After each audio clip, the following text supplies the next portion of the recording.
C'est au cours de la ronde qu'il a effectuée dans plusieurs magasins des expatriés œuvrant dans la ville portuaire de Matadi que M. Gérard Pambunzuzi, secrétaire confédéral provincial de la Confédération démocratique du travail, CDT en sigle, a constaté le non-respect des dispositions légales en matière du travail dont il qualifie une violation des articles 119 et 121 du Code du travail congolais. D'une manière générale, les sociétés indiennes et libanaises ne veulent même pas respecter les codes du travail en cette matière d'horaire de travail tel que l'article 119 le dit ou 120 jusqu'à 121.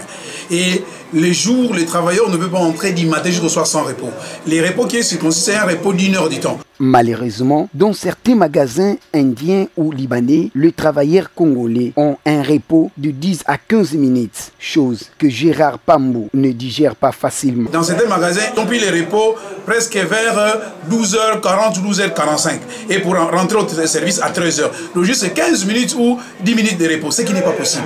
Les repos qui est prévu, c'est 1 heure du temps pour que le travailleur ait le temps de se reconstituer, en fait de reprendre bien et de bien faire son travail. À cela s'ajoute la problématique de la sous-traitance devenue une pratique pour maltraiter le travailleur. Les commissionnaires en emploi, ce qui n'est pas possible. Dernièrement, nous avons enregistré une fille qui venait de Kin, on l'a ramenée ici pour le un emploi, on l'amène là-bas, dans un coin on dit, choisissez le monsieur que vous pouvez partager la poste sexuelle afin qu'il vous donne un travail. Et on leur dit même que les premiers mois, ce n'est pas votre salaire. Les premiers mois, c'est le salaire de celui qui vous recrute. Il y a une entreprise de transport vers Ango.